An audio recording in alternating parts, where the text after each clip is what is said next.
Buenos días, jóvenes.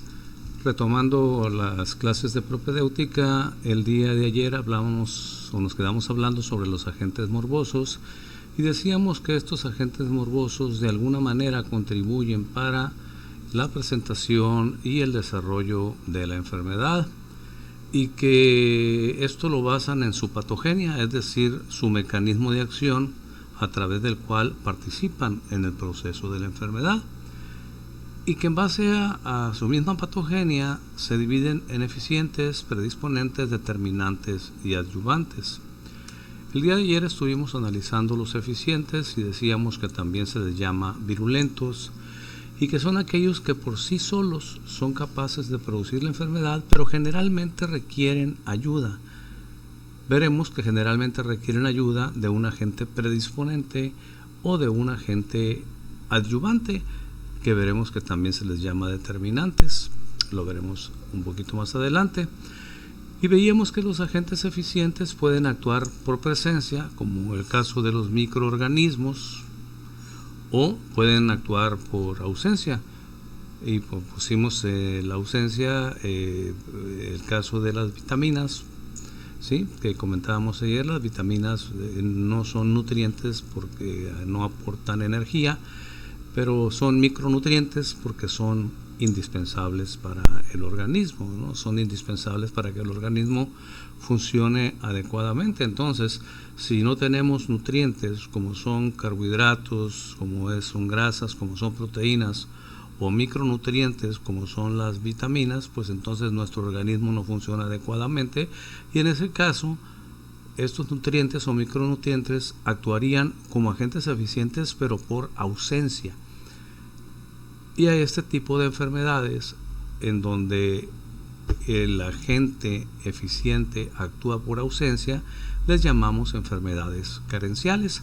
Asimismo dijimos que los agentes eficientes pueden ser personas, pueden ser animales, pueden ser objetos, pueden ser elementos químicos o elementos físicos, o pueden ser microorganismos, pero que en ocasiones no se conoce exactamente cuál es el agente eficiente, y entonces la enfermedad se le llama enfermedad idiopática o enfermedad esencial. Estaremos hablando bastante sobre este mismo tema en los siguientes capítulos. Entonces, que nos quede claro, el agente eficiente es aquel que es capaz de producir enfermedad, pero necesita ayuda. ¿Necesita ayuda de quién? De otros agentes. Y tenemos entonces en segundo lugar a un agente muy importante, que es el agente predisponente. El agente predisponente también se le llama factor de riesgo.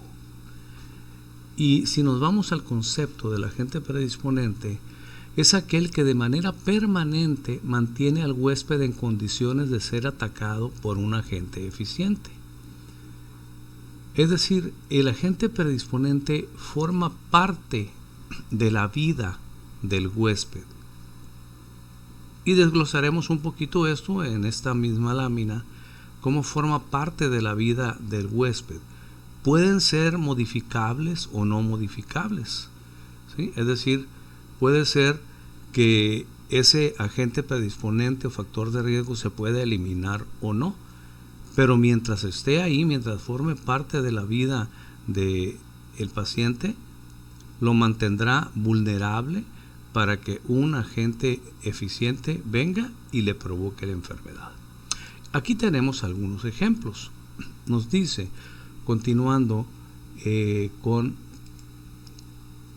vamos a poner el puntero, continuando con lo que estábamos mencionando, dice, estos agentes predisponentes pueden ser algunas enfermedades que vuelven vulnerable al individuo. Es decir, hay enfermedades que además de ser enfermedades y producir sus propias alteraciones anatómicas y funcionales, predisponen, ¿sí? Vuelven vulnerable al individuo para que sea atacado por otros agentes eficientes. Pongamos ejemplos específicos. El VIH. El VIH, el virus de la inmunodeficiencia humana, bueno, sabemos que el VIH per se produce una enfermedad. El VIH destruye linfocitos, principalmente destruye los linfocitos colaboradores, los CD4, que son quizás los más importantes de la respuesta celular. Y esto nos va a generar una enfermedad que se llama SIDA. ¿Okay? El VIH produce el SIDA. Pero el SIDA en sí, ¿sí? El SIDA en sí predispone para que otras enfermedades ataquen.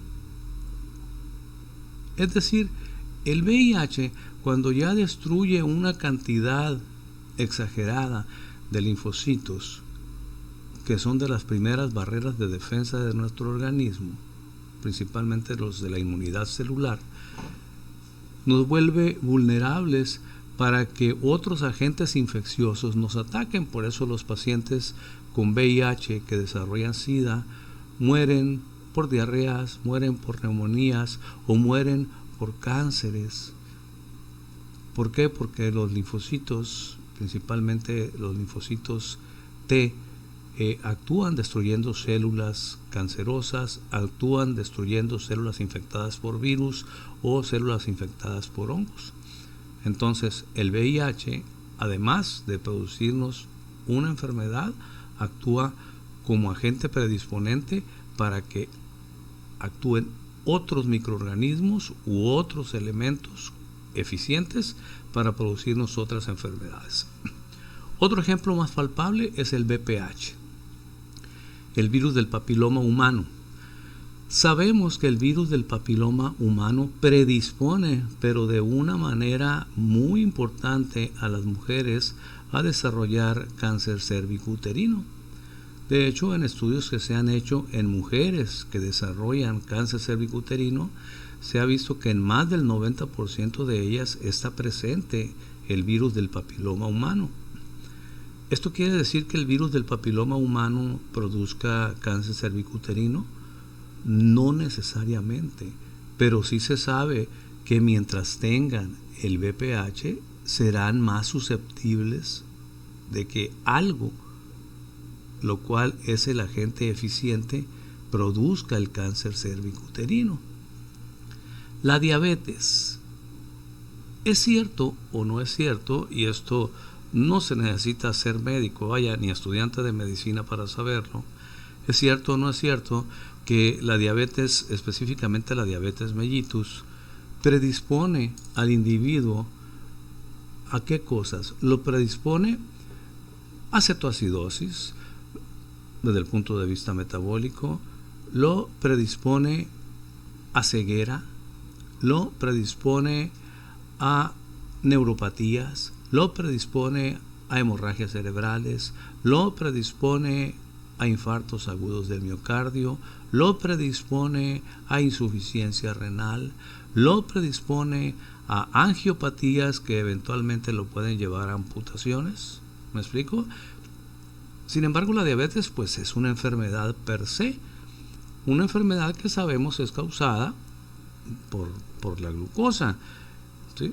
Es causada por los altos niveles de glucosa en sangre, muchas veces porque no hay insulina o porque la insulina es deficiente o hay resistencia a la insulina. Pero bueno, esa es la historia de la enfermedad llamada diabetes. Pero la diabetes en sí predispone para que haya otras enfermedades a las cuales llamamos complicaciones.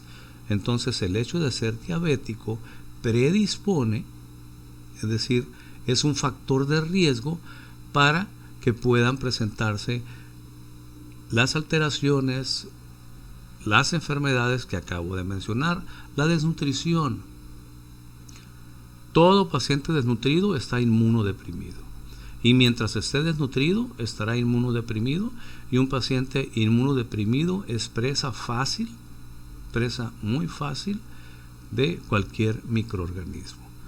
La desnutrición es una enfermedad, sí, pero a la vez, además de ser una enfermedad, es un factor de riesgo o un agente predisponente para que nos ataquen microorganismos y nos produzcan otras enfermedades de índole infecciosa. La hipertensión arterial. La principal causa de cardiopatías isquémicas es la hipertensión arterial. Es decir, el hecho de ser hipertenso es una enfermedad. La hipertensión arterial, por supuesto, es una enfermedad.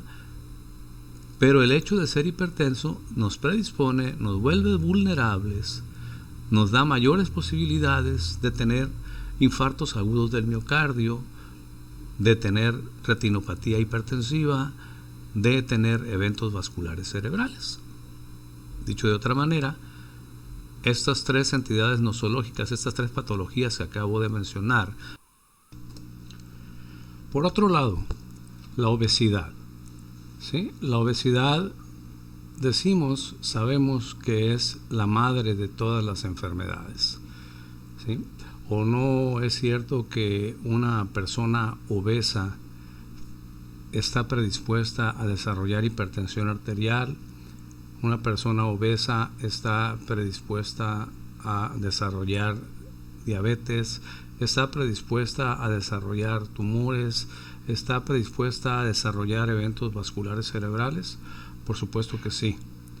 Entonces, la hipertensión arterial, pues lo mismo que la obesidad, que la desnutrición, que la diabetes, que el VPH, que el VIH, de alguna manera son factores predisponentes o factores de riesgo para que otros agentes eficientes actúen y produzcan unas nuevas enfermedades.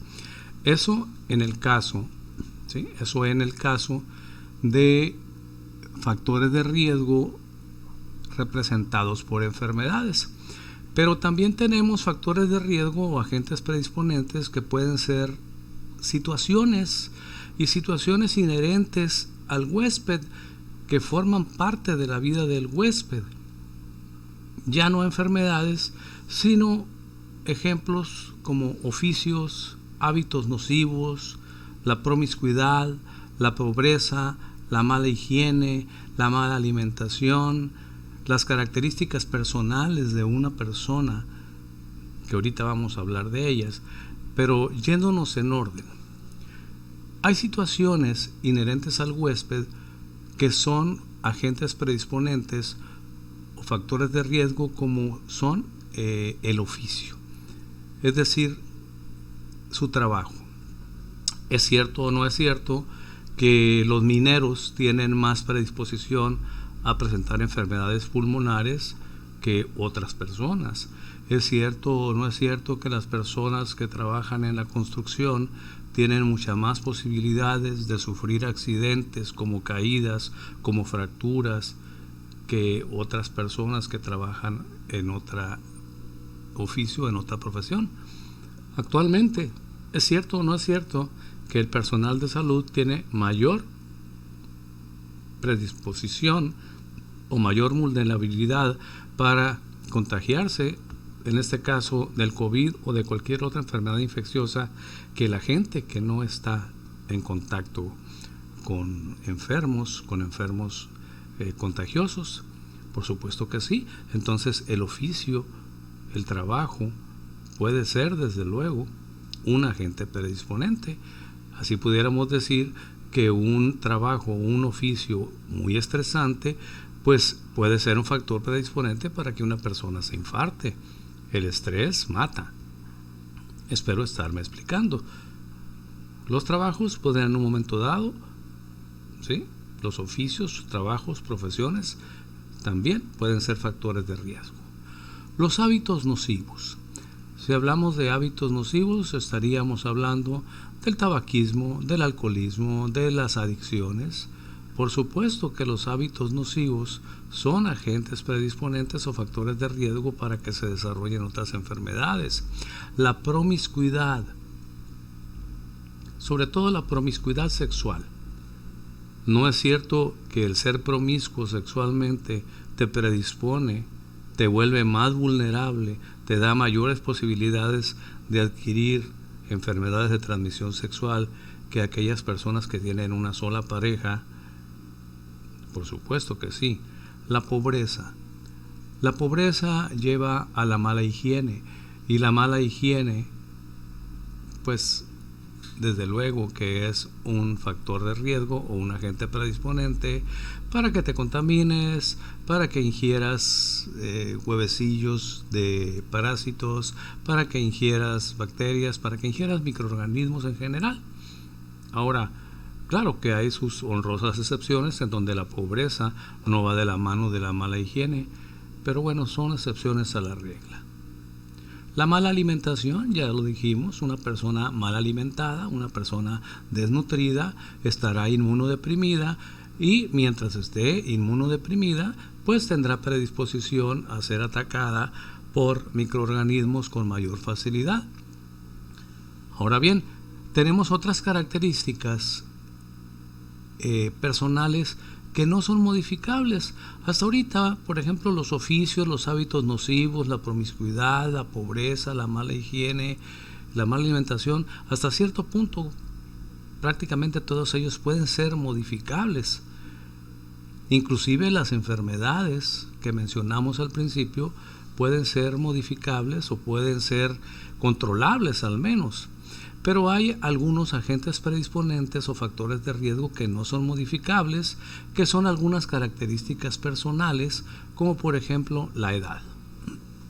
Fíjense bien, ahorita en la etapa del COVID, pues desde un principio se dijo que las personas más vulnerables, es decir, las que tenían más predisposición a tener cuadros severos y morir por COVID, son los adultos mayores. ¿Por qué los adultos mayores? Bueno, pues porque el propio envejecimiento del cuerpo va deteriorando las defensas, va deteriorando el sistema inmunológico y esto lo vuelve presa más fácil de las complicaciones. Pero vamos a dejar a un lado a los adultos mayores. Si ustedes ven estadísticamente, no son las mismas enfermedades las que aquejan a los niños menores de 5 años que las que aquejan a los adolescentes, que las que aquejan a los adultos mayores. El simple hecho de ser un niño menor de 5 años te predispone o es un factor de riesgo para enfermedades tales como las infecciones respiratorias agudas, las diarreas infecciosas agudas, que son la principal causa de morbimortalidad en niños menores de 5 años. ¿Ok? ¿Por qué? Porque son más vulnerables, simple y sencillamente por su edad. O el hecho de tener menos de 5 años te hace más vulnerable a presentar varicela, por ejemplo, o presentar parotiditis, o presentar las enfermedades que llamamos propias de la infancia. ¿Por qué? Porque son más frecuentes en menores de 5 años. Si nos vamos a la adolescencia, ¿cuál es la principal causa de mortalidad en la adolescencia? Los traumatismos, ¿sí? Las enfermedades mecánicas, las enfermedades violentas, atropellamientos, accidentes automovilísticos, homicidios, son la principal causa de morbimortalidad en los adolescentes. Y si nos vamos a los adultos y los adultos mayores, pues las principales causas de mortalidad o de morbimortalidad serían, más que las enfermedades infecciosas, las enfermedades crónico-degenerativas, como son la diabetes, la hipertensión arterial, los eventos vasculares cerebrales, entre otras. ¿Ok? Entonces fíjense cómo la edad es un factor de riesgo o un agente predisponente para ciertas patologías. ¿Ok? Y no es un factor modificable. Si yo tengo 60 años, no puedo modificarlo. Si un niño tiene 4 años, no puedo modificarlo, no en ese momento. La raza, ¿sí? Bueno, yéndonos en orden, el sexo. Desde luego que hay enfermedades que son más frecuentes en las mujeres que en el hombre. Por ejemplo, cuando un hombre va a tener cáncer cervicouterino, nunca. Sin embargo, sí puede tener cáncer de mama. Sí, hay cáncer de mama en el hombre, pero en una proporción de 100 a 1, ¿no? Es decir, es muy raro el cáncer de mama en el hombre, sin embargo, es muy frecuente en la mujer. Y como les decía, desde luego el hombre jamás va a tener cáncer cervicuterino, ni va a tener cáncer de endometrio, ni cáncer de ovario, pero por otro lado, sí puede tener cáncer de próstata o puede tener cáncer testicular, cosa que no va a suceder en la mujer. Entonces el sexo es un factor de riesgo no modificable que nos predispone a determinadas enfermedades. La raza, los grupos étnicos, ¿sí? Es decir, las diferentes razas, de alguna manera presentan cierta predisposición a determinadas enfermedades. Y un ejemplo muy palpable es el cáncer gástrico, que encontramos con mayor frecuencia en asiáticos, sobre todo en japoneses.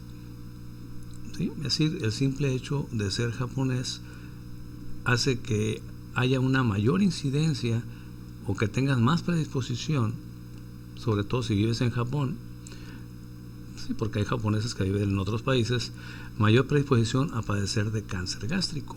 Y así hay una serie de enfermedades que son mucho más frecuentes en la raza afroamericana, en la raza caucásica, en la raza oriental, en la raza indígena, ¿ok?